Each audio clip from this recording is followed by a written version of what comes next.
យួនដែលគ្រប់គ្រងខ្មែរនោះជាមនុស្សមួយឬជាក្រុមមួយលោកតាឬតែយួនគ្រប់គ្រងតែមិនដឹងជាអ្វីសោះលោកតា Filano យួនគ្រប់គ្រងមេដឹកនាំខ្មែរតាមរយៈនយោបាយសហព័ន្ធឥណ្ឌូចិនយួនគ្រប់គ្រងខ្មែរតាមរយៈនយោបាយសហព័ន្ធឥណ្ឌូចិនអូខេនេះគឺជាចម្លើយខ្លីដែលខ្ញុំចូលចិត្តសរសេរជូនរបៀបយួនគ្រប់គ្រងកម្ពុជាយួនជាបិតានៃក្រុមខ្មែរកុម្មុយនីសខ្មែរកុម្មុយនីសខ្លាយជា CPP សពថ្ងៃ CPP បានត្រូវយួនលើកឲ្យកាន់អំណាចនៅកម្ពុជាកិច្ចព្រមព្រៀងនិងសន្ធិសញ្ញាយួន CPP មានជាង400និងបន្តអាប់ដេតរាល់ពេលពិតឬមិនពិតសូមឆ្លើយតើសូមអានហើយឆ្លើយថាតើខ្ញុំនិយាយនេះពិតឬមិនពិតសូមអានហើយឆ្លើយថាតើអ្វីដែលខ្ញុំនិយាយនេះពិតឬមិនពិត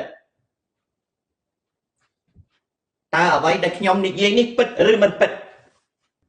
របៀបយួនគ្រប់គ្រងកម្ពុជាយួនជាបិតានៃក្រុមខ្មែរកុម្មុយនីសខ្មែរកុម្មុយនីសខ្លាយជា CPP សពថ្ងៃ CPP បានត្រូវយួនលើកឲ្យកាន់អំណាចនៅកម្ពុជាកិច្ចព្រមព្រៀងនិងសន្ធិសញ្ញាយួន CPP មានជាង400និងបន្តអាប់ដេតរាល់ពេលតើពិតឬមិនពិត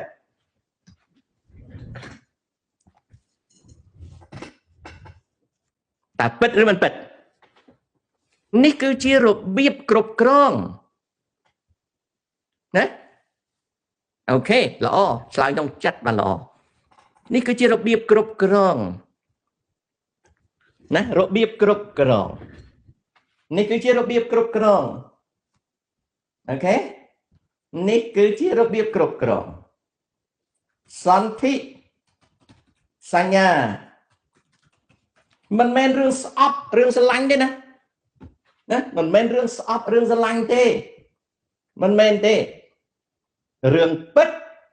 ឬមិនពិតទេអូខេ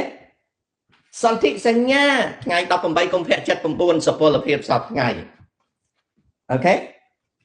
សន្ធិសញ្ញាព្រំដែនគោក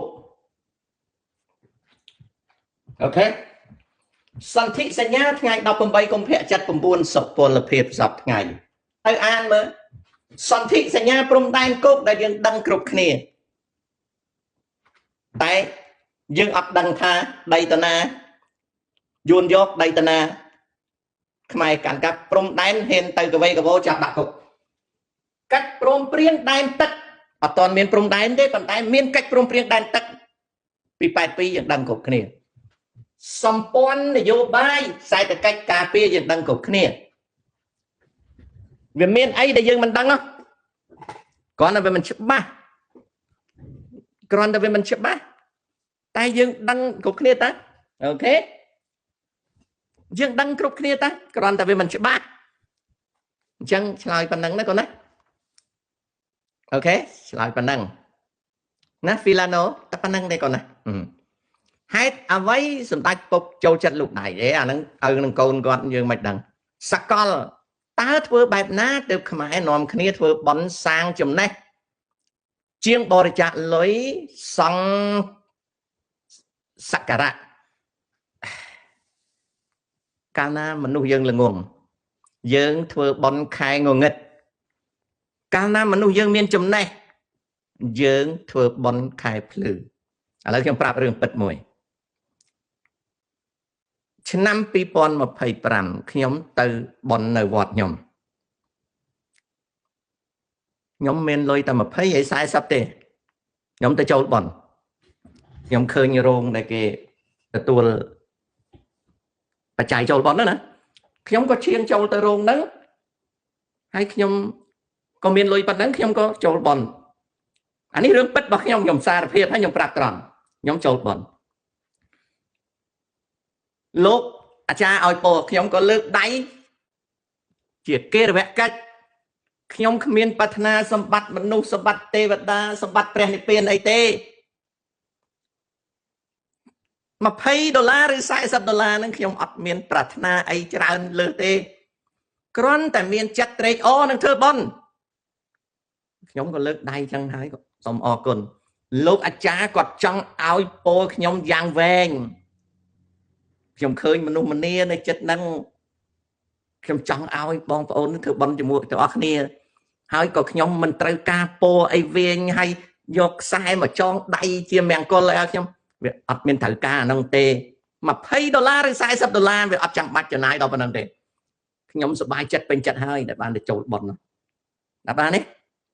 តែលោកអាចារ្យគាត់ថាគាត់ធ្វើដៃអញ្ចឹងគាត់ចង់ឲ្យខ្ញុំចង់ចិត្តដើម្បីគាត់ឲ្យពោខ្ញុំលោកអីណាស្អីសពគ្រប់មកហូមកហែអស់ពី3នាទីទៅខ្ញុំក៏នៅនឹងចាប់កាច់ទៅថ្ងៃក្រោយខ្ញុំឈប់ចូលបន់បើខ្ញុំចង់ទៅជួយវត្តខ្ញុំក៏សរសេរឆែកទៅឲ្យវត្តឬអីខ្ញុំឈប់ទៅចូលបន់វាមិនបានខ្ញុំអត់ទៅចូលបន់មានអ្នកណាឆ្ងល់ថាមិនបានខ្ញុំឈប់ចូលបន់ទេឆ្លើយមើលមិនបានឆ្ងល់មានអ្នកណាឆ្ងល់ថាហើយដូចមិនដេចបានស្រាប់តែដល់ពេលចាក់ពីពេលហ្នឹងមកខ្ញុំឈប់ចូលបន់មិនបានខ្ញុំអត់ចូលបន់សាក់ឆ្លើយមើល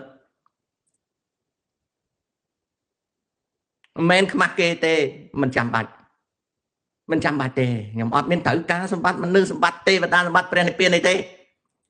$20ខ្ញុំអត់ទៀមទេ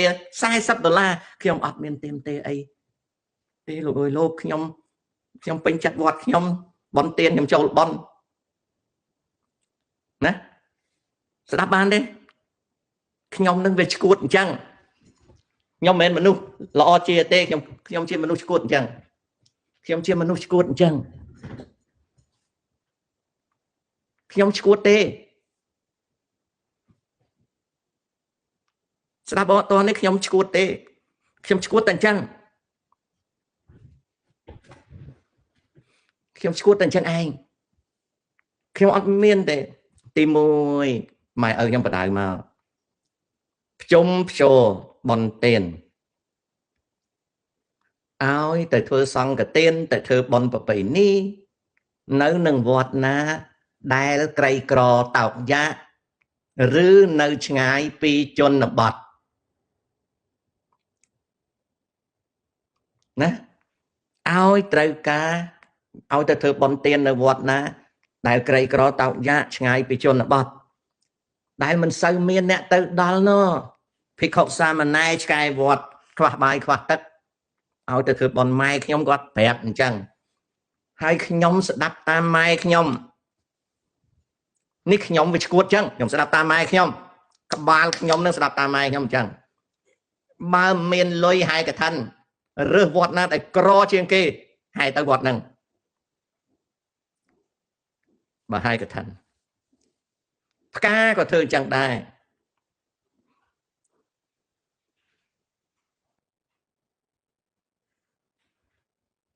ណាហ្នឹងគឺអញ្ចឹងធ្វើបន់មិនបាច់ត្រូវការសម្បត្តិអីទេត្រូវការជួយពេលគាត់ខ្វះខាតទៅបានហើយ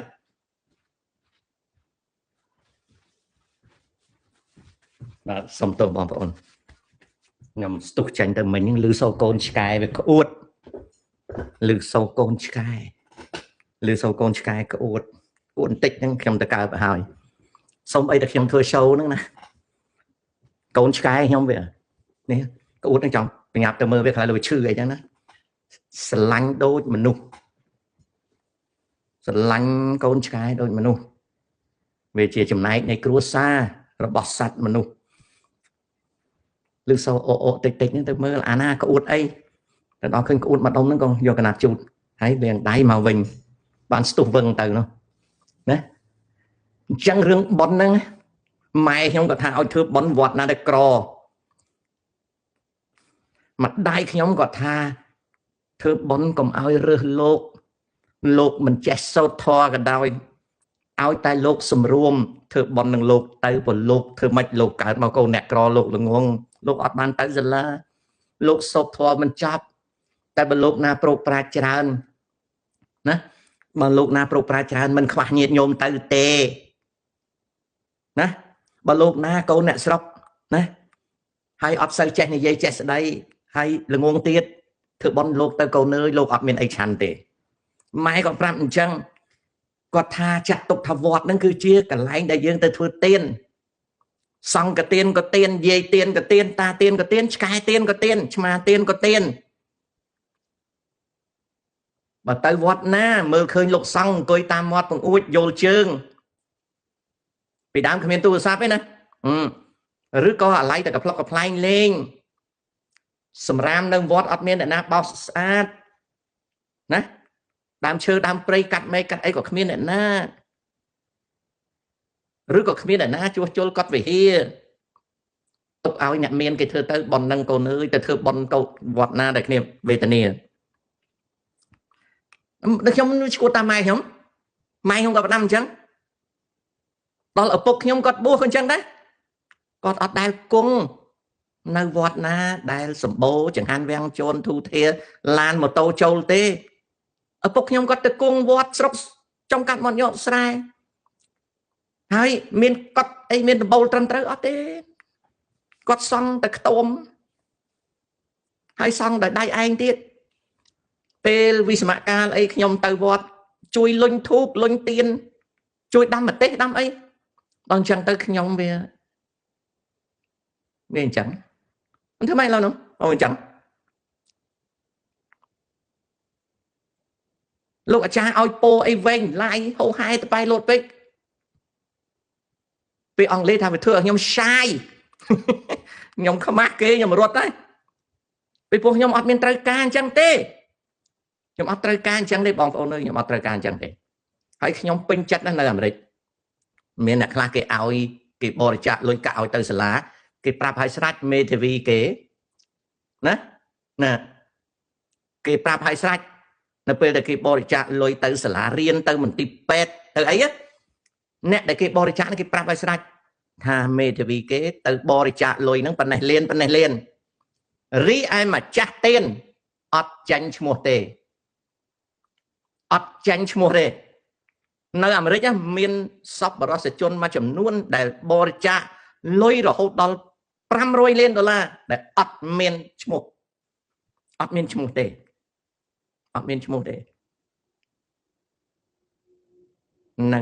នឹងហើយជាទៀនដែលខ្ញុំឈួតជាមួយទៀនដែលអត់ត្រូវការចូលឆ្នាំ1984-85ជំនាន់នឹងអត់មានកុំព្យូទ័រវាយអក្សរខ្មែរខ្ញុំទៅជួយសរសេរតាប់ផ្ទាំងតាប់ឡូវ័នខ្ញុំសរសេរអស់2ខែបានហើយមិនបានអាតាប់ឡូឈ្មោះអ្នកចូលបនវត្តនឹងសរសេរ2ខែបានហើយតិចពងសរសេរហើយមកផ្ទាំងចាប់តែម្នាក់មកថាខ្ញុំចូល300ថែមទៀតអញ្ចឹងមុនខ្ញុំចូល100ឥឡូវ300ថែមទៀតសុំដាក់ឈ្មោះឡើងលើហើយអាផ្ទាំងនឹងចោលសេទៀតប្រាប់មនុស្សមកទៀតហើយខ្ញុំអត់ទេខ្ញុំអត់ព្រមទេខ្ញុំចូលផាតែប៉ុណ្ណេះឥឡូវសុំឈ្មោះខ្ញុំឡើងលើខ្ញុំអស់2ខែបាទខ្ញុំសរសេរឈ្មោះអ្នកចូលបនជួយវត្តខ្ញុំដំបូងឆ្នាំ84វត្តជោតនារាមសង្កាត់ក្រុងញូវយ៉កខ្ញុំទៅសេផ្ទាំងនឹងអស់2ខែជំនាន់នោះអត់មានកុំព្យូទ័រទេទៅសេ Big First ពីព្រោះខ្មែរមកវត្តថែមលុយទេឈ្មោះឡើងលើខ្មែរមកវត្តថែមលុយទេឈ្មោះលើជួនកាលនាងកំមកឃើញអាម៉ែនចំណែនអាម៉ែនថែមលុយនាងកំចង់លើអាម៉ែនដល់ពេលអាមុកមកចង់លើអាគង់ដល់ពេលអាគង់មកចង់លើអាកបមកចង់លើមីឆែបថាអាអ្នកសរសេរអាផ្ទាំងសម្រាប់យកទៅដាក់នៅវត្តហ្នឹងសរសេរអស់2ខែនេះអាសុកសកុននេះនឹងវត្តជោតនារាមសង្កាត់ក្រុងញូវយ៉កនេះអាគណៈកម្មការមកស្ដីឲ្យទៀតគេឲ្យសរសេរយូរហើយសរសេរមិនចាញ់អាមួយទៀតមកបើសរសេរមិនចាញ់គេអ្នកសរសេរខ្ញុំមិនមកទេប៉ុន្តែកដាលក្បាលលើអត់ដឹងថាចេះឆ្ងល់ថាម៉េចក៏សរសេរមិនចាញ់ណា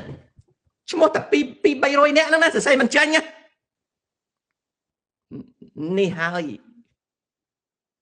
ណា